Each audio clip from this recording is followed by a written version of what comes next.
একেবারে সরাসরি এই ছবি আপনারা দেখতে পাচ্ছেন। আমি আরেকবার কথা বলবো আমাদের প্রতিনিধি ব্রতদীপ ভট্টাচার্যের সঙ্গে। ব্রতদীপ, একেবারে এইখানে তো প্রশ্ন উঠছে যে পুলিশ করছেটা কি?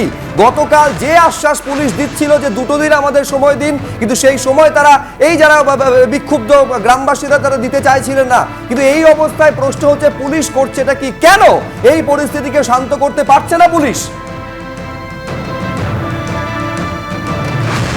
একেবারে দেখো, এবং এইটাই কিন্তু এই এলাকার মানুষজন, সন্দেশখালীর মানুষজনের বক্তব্য। দীর্ঘদিন ধরে তারা পুলিশের কাছে সাহায্য চেয়েছেন, অভিযোগ জানাতে গেছেন, কিন্তু পুলিশ যাদের বিরুদ্ধে অভিযোগ তাদের বিরুদ্ধে কোনো ব্যবস্থা তো নেয়নি। উপরন্তু যাদের বিরুদ্ধে অভিযোগ তাদেরকে বিষয়গুলি জানিয়ে দেয়, এবং তার পরিবর্তে যে সমস্ত গ্রামবাসীরা অভিযোগ জানাতে গিয়েছিলেন রাতে তাদের বাড়ি থেকে তুলে নিয়ে গিয়ে মারধর করা হয় পার্টি অফিসে, এমনটাই অভিযোগ করছেন। এবং গোটা এই অভিযোগ শিবু হাজরা, উত্তম সর্দার এবং যাদের নেপথ্যে রয়েছেন তাদের অন্যতম কাণ্ডারি শেখ শাহজাহান, এমনটাই অভিযোগ করছেন কিন্তু সন্দেশখালীর এই সমস্ত এলাকার মানুষ।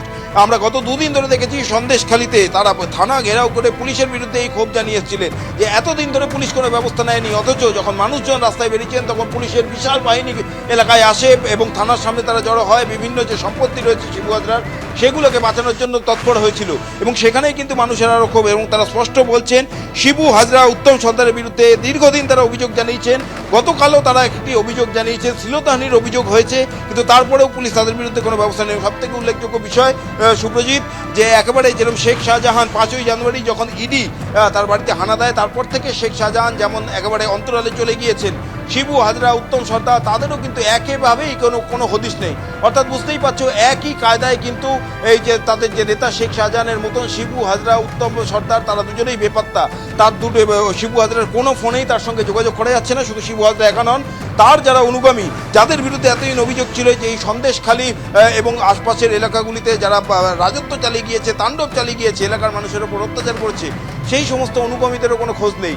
এবং তারই সুযোগে স্বাভাবিকভাবেই বুঝতে পারছো সন্দেশখালীর পর আশেপাশের যে দ্বীপগুলি, এখন যেখানে আমি রয়েছি জেলিয়াখালীতে শিবু হাজরার যে বাগান বাড়ি দাউ দাউ করে জ্বলছে কার্যত, স্বপন সেই ছবিটা তুলে যাচ্ছে। এই সমস্ত এলাকার মানুষ তাদের যে পুঞ্জীভূত ক্ষোভ, সেই পুঞ্জীভূত ক্ষোভ আজকে উগড়ে দিচ্ছেন শিবু হাজরার যে বিভিন্ন সম্পত্তি। এবং এলাকার মানুষের কিন্তু যেটা স্পষ্ট অভিযোগ যে সমস্ত ভেরি রয়েছে, শিবু হাজরার পোলট্রি ফার্ম রয়েছে, তার অধিকাংশই কিন্তু এই এলাকার মানুষের সম্পত্তি জোর জবরদস্তি দখল করে নেওয়া।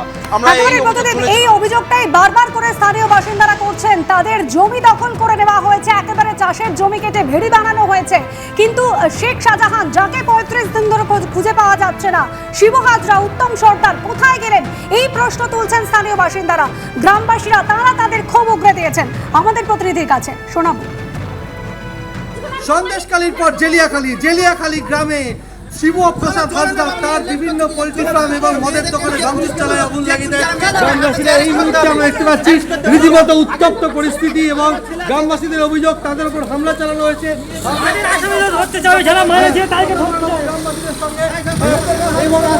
এখন কি হয়েছে আপনাদের সঙ্গে?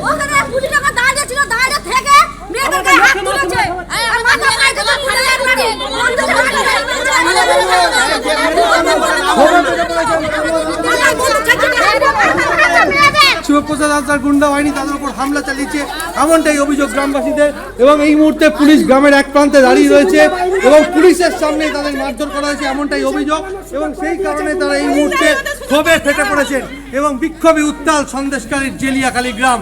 প্রথমে শিবপ্রসাদ হাজরার পোলট্রি ফার্মে আগুন লাগিয়ে দেয়, তারপরে মদের দোকানে ভাঙচুর করে আগুন লাগিয়ে দেয়, তার বাগান বাড়িতে ভাঙচুর করতে গেলে পাল্টা পুলিশের পক্ষ থেকে লাঠিচার্জ করা। এবং সেই সময় অভিযোগ গ্রামবাসীদের ওপর শিবপ্রসাদ হাজরার অনুগামীরা হামলা চালায় এবং তাতে বেশ কয়েকজন গ্রামবাসী জখম হয়েছেন। এই ঘটনাকে কেন্দ্র করে উত্তপ্ত সন্দেশখালীর জেলিয়াখালী। ক্যামেরায় সঞ্জয় চট্টোপাধ্যায়ের সঙ্গে সমীরণ পাল, এবিপি আনন্দ, উত্তর 24 ঘন্টা। ফলে যে বিক্ষোভের ছবি তৈরি হয়েছিল গত 2 দিন ধরে, সেই পরিস্থিতি নিয়ন্ত্রণে আসা তো দূর, সেই পরিস্থিতি আরো খারাপের দিকে এগোচ্ছে। ফলে একের পর এক জায়গায় আগুন ধরিয়ে দেওয়ার মতন ঘটনা ঘটছে। প্রথমে শিবু হাজরা, শিবপ্রসাদ হাজরার পোলট্রি ফার্মে আজকে আগুন ধরিয়ে দেওয়া হয়, এবং তারপর সেখান থেকে কিছুটা দূরে শিবপ্রসাদ হাজরার যে বাগান বাড়ি, যে বাড়ির ভেতরে ঢুকে ভাঙচুর চালানো হয়, এবং তারপর সেখানেও আগুন ধরিয়ে দেওয়া হয়। যাবতীয় আসবাবপত্র ভেঙে তছনছ করে দেওয়া হয়েছে, বাড়ির জানলার কাচ ভেঙে দেওয়া হয়েছে, এবং তারপর আগুন ধরিয়ে দেওয়া হয়েছে। ফলে বুঝতে পারছেন যে অত্যাচারের অভিযোগ তারা করছেন, দিনের পর দিন, মাসের পর মাস যেভাবে অত্যাচারিত হয়েছেন এই শিবপ্রসাদ হাজরা, উত্তম সর্দারদের দ্বারা, আজ সেই প্রতিরোধ কার্যত এরকম হিংসাত্মক চেহারা নিচ্ছে।